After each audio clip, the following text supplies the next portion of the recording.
Hey guys, what's up? It's Jeremiah Wheelersburg coming to you for JaneWheels.com. This podcast is brought to you by JaneWheels.com. This podcast is also known as the 3M Podcast and the Minister, the Ministry, and Me Show on iTunes, Podbean, Google Play, and Stitcher. You can also go to JaneWheels.com. There you can click, I guess, on the podcast tab. It should say the Minister, the Ministry, and Me Show podcast. And you can find our YouTube channel. There you can subscribe to our YouTube channel. You can find video content. There is the Sunday Drive, which is a video series of Joel and myself literally discussing theology and different biblical topics on a drive home. There's a few episodes there. And then a couple of video podcast episodes. There's a donate tab at janewheels.com. So if you want to support the podcast, you can do that now. All that to say, I'm done with that. If you're following this series, I was trying, and I am trying, and I'm going to accomplish this mission of recording this entire series in one night, which is really a audiobook podcast series of going through Desiring God and John Piper's resource and book, Still Not Professionals. This is an audio podcast series, 10 Pleas for Today's Pastors. And I was kind of laughing at myself because this is my second take with this last chapter. It's 1:21 a.m. And I literally just got about, maybe 5 to 10 minutes into doing what I thought was recording and looked down at my computer and realized I'm not recording. I'm just talking to myself. And so this is the last chapter of this book, the last episode in this series. Let me know your thoughts at janewheels.com, or you can email me directly at jnwheels.jw@gmail.com. I'll read your thoughts on the podcast, good or bad. Either way, they will be encouraging or depressing. If they're depressing, they may be entertaining. And so send them my way. If you want to support the podcast, there is a donate tab at janewheels.com. You can also buy gear, t-shirts, purses. I'm just kidding. Not a purse, a tote bag. And then the best way to support it is to pray for us and give us a 5-star review wherever you're listening to this. So you can listen to the podcast on Podbean, iTunes, Google Play, Stitcher. There's some other things. When I'm feeling really oddly conceited, I'll Google the podcast and I'll find out wow, I didn't know it was on that platform. There it is. So that would be the best way to help us out. That'll encourage other people to listen, tune in. And if you could share the podcast and support us by sharing it on your social media platform, that's really what jnwheels.com was started for, was really to infiltrate the social media world with the gospel message. And so with that, let's finish up this series with the last chapter in the book, Still Not Professionals, 10 Pleas for Today's Pastors. This chapter is by Mike Bullmore. It's called Brothers Train Up the Next Generation.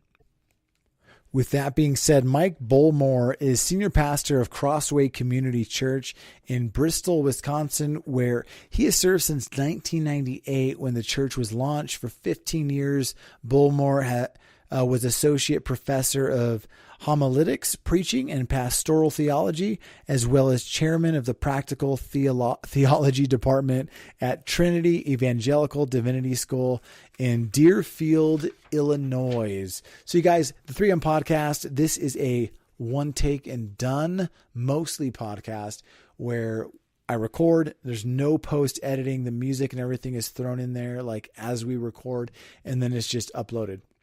So this is an imperfect reading audiobook format.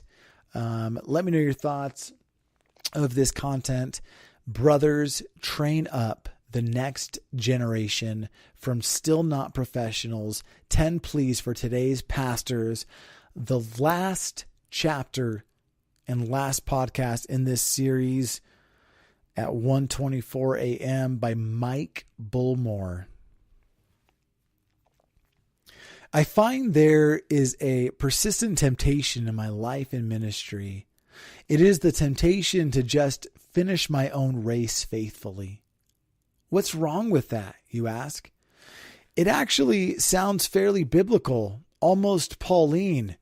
I just want to finish the race. I don't want to be disqualified. I want to be found faithful to the end, which is well and good, except if the understanding of faithfulness to the gospel is limited to and concerned only with my allotted 80 years and 10, or if by reason of strength 80. I don't know about you, but with the challenges and weight of pastoral ministry, sometimes I can be reduced to, Lord, just help me to be faithful to the end. And on the flip side of that temptation is a simple fact that it is very hard to be passionate about and to maintain passion for the future, especially if that future is beyond our sight. It is easy for me to be passionate about my children's well-being, and it is easy to extend that passion to their children, but for how many generations out can you maintain that passion? For me, it's hard to go much beyond 3 generations without falling into abstraction. I share that simply to illustrate that there is difficulty even in our understanding of something as good as gospel faithfulness, in holding the future clearly and rightly in our minds. This can contribute to a tendency to define faithfulness to the gospel too much in terms of our own tenure. Let me state my point positively. Necessary to our faithful gospel ministry is an investment in the gospel ministry that will come after ours. I see this laid out in the first 2 chapters of 2 Timothy. Disciple faithful men. Paul says in 2 Timothy 1:14, guard the good deposit entrusted to you. Then, a few verses later, picking up some of that same language, he tells Timothy, as part of his guarding, to entrust to faithful men what has been entrusted to him. And part of that entrusting is teaching them to pass the same thing on to others. 2 Timothy 2:2. Paul is telling Timothy that an essential part of faithful gospel ministry is this investment in the next generation. It is not some optional add-on. In other words, when Paul tells Timothy to guard the gospel, he's not just calling Timothy to protect the integrity of the gospel from the effects of false teaching. He is also calling Timothy to fight to preserve the continuation of the gospel against the effects of erosion over time, even beyond Timothy's time. So let me say it again. Essential to our faithfulness in gospel ministry is this investment in a succeeding generation of gospel ministers. Beware Hezekiah syndrome. I believe the greatest challenge to this is what we might call the my lifetime tendency, a tendency we see exemplified in a certain Old Testament Israelite king. Perhaps you remember the story. Hezekiah is king of Judah. Sennacherib, the king of Assyria, comes to attack. Hezekiah, with Isaiah's help, prays and prevails. Hezekiah gets sick and is instructed by Isaiah to get his house in order. Hezekiah cries out to God and is granted 15 more years. Upon hearing of this, the king of Babylon sends envoys, ostensibly to congratulate Hezekiah on his recovery. Hezekiah, in his dim-witted pride, shows off the national treasures. The envoys return to Babylon. Isaiah asks for a report of their visit. Hezekiah tells Isaiah what he did. In response, Isaiah predicts the coming Babylonian captivity. Then said Hezekiah to Isaiah, the word of the Lord that you have spoken is good. For he thought, there will be peace and security in my lifetime. What makes this account even more compelling and sobering as a warning to us is the fact that Hezekiah was extremely influential in reforming the spiritual life of Judah, cleansing the temple, restoring temple worship, reinstating Passover, and reorganizing the priesthood. See the account in 2 Chronicles. He made an impressive contribution along very important lines. But then there is this episode late in his life which betrays both his pride and his myopia. Despite all his zeal, there was apparently an absence of zeal for what happened after he passed off the scene. Avoid temporal short-sightings. Richard Baxter brings a wonderful way of addressing this in his book, The Reformed Pastor. He writes, if you will glorify God in your lives, you must be chiefly intent upon the public good and the spreading of the gospel through the world. The alternative, according to Baxter, was a private, narrow soul, always taken up about itself, that sees not how things go in the world. Its desires and prayers and endeavors go no further than they can see or travel. Baxter is talking about the possibility of a geographical short-sightedness, but we might also be guilty of temporal short-sightedness. This was Hezekiah's case. Baxter called his readers to just the opposite.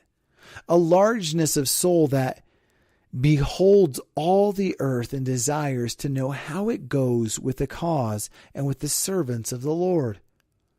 Paul's words in 2 Timothy call us to the very same thing, but looking out into the future. How will it go with the cause? And what can I do to fuel this cause into the future? Let us not be content to simply say, as long as all is well in my lifetime. Cultivate far-seeing vision. In contrast to Hezekiah's myopia, we see Paul's far-seeing vision, and it becomes especially poignant in view of Paul's imminent departure. Remember, this is the same letter in which he says, the time of my departure is at hand. Paul asks Timothy to think a certain way about gospel ministry, and he asks Timothy to train the next generation to think this way about gospel ministry. And God asks us to think this way about gospel ministry.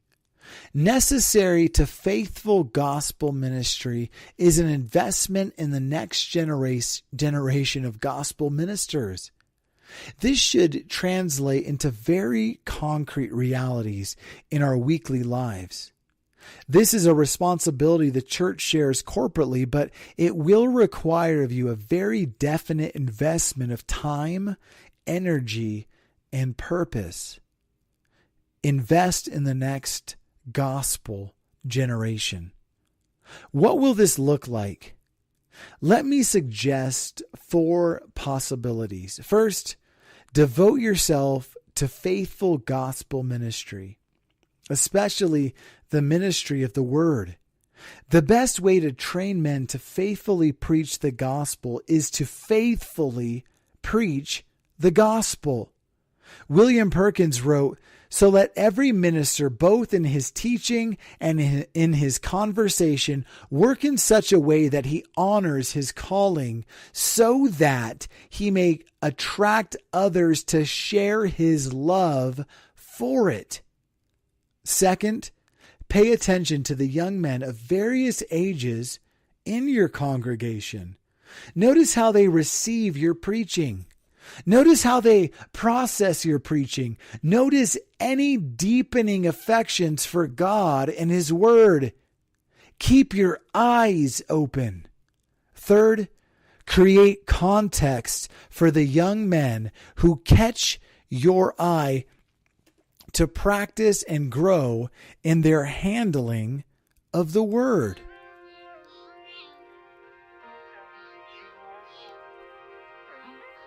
Fourth, and this must not go unsaid, pray very specifically for God to raise up the next generation of gospel ministers. Pray for your replacement, but pray also for more than that. Pray with an eye and a heart toward the future and the continuing success of the gospel in the world until Christ comes. If you would like to explore further the vision of God and life presented in this book, at Desiring God, they'd love to serve you. They have thousands of resources to help you grow in your passion for Jesus Christ and help you spread that passion to others. At desiringgod.org, you'll find almost everything John Piper has written and preached, including more than 60 books. They've made over 30 years of his sermons available free online for you to read, listen to, download, watch. In addition, you can access hundreds of articles, find out where John Piper is speaking, and learn about conferences. John Piper receives no royalties from the books he writes and no compensation from Desiring God. The funds are all reinvested into our gospel spreading efforts. Desiring God also has a whatever you can afford policy designed for individuals with limited discretionary funds. If you'd like more information about their policy, please contact them at the address or phone number below. It's 2601 East Franklin Avenue, Minneapolis, Minnesota, 55406. All right, 55406. Or 888-346-4000 is that phone number. Or go to mail@desiringgod.org. If you'd like more information about this policy, please contact Desiring God at the address or phone number. And then they exist to help you treasure Jesus and his gospel above all things, because he is most glorified in you when you are most satisfied in him. Let us know how we can serve you. From Desiring God, this has been the book Still Not Professionals, 10 Pleas for Today's Pastors. I thought I had to read that last part because, you know, I'm like, I did this cover to cover, and there you go. You got the whole entire book. So for those of you who just simply cannot read a book from cover to cover, because 80% of people out there will not read a book after high school from cover to cover, I just helped enable you to continue being that lazy person that you are by reading you a book. So if you're like me and you enjoy watching or listening to things rather than reading them, there you go. You just went through an entire book. I just went through an entire book. And so let me know your thoughts at jnwheels.com, jnwheels.jw@gmail.com. Leave your 5-star review on iTunes. Leave your comment there. Let us know what you think and pass this resource along to others. We would love your support. And as always, you guys, thank you for listening. I will see you on the next episode.